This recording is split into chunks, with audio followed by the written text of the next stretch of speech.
Serigne Babacar Sy, l'homme aux mots magiques, au passé historique, figure emblématique de son histoire symbolique, son bonnet carré charismatique, indulgent en théorie et en pratique. Il est bien fils de Mame Malick. Le khalife honorifique, au boubou magnifique, aux déclamations poétiques, il se passait des critiques comme du polémique. Babacar était unique. Le Coran, son effet magnétique, beaucoup jugés archaïque son physique, il était juste classique et pacifique.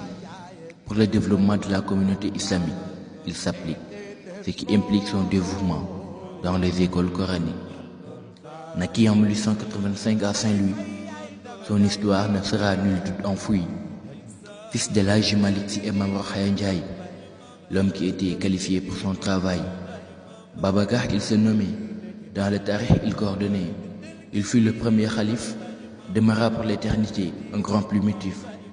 L'école coranique l'a élevé au rang des premiers de sa génération. Il était le plus doué. Premier khalife dans la communauté musulmane, ainsi fondateur des Daïratul Kiram. Abou Bakrin, éminent fils de Mame Maodo, qui nous a sortis de la sombritude et du chaos. Père de Serigne Abdoul Aziz Sy Al Amine, Babacar était plus que Karim. Le premier à établir les daïras, le dernier à ressortir des daras.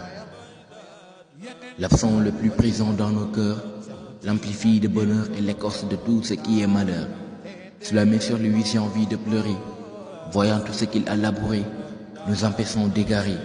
Il disait paraître n'est pas être, l'homme par rapport à sa vie, il est maître, déviant tout homme du calvaire et nous conduit dans le sommet de la lumière.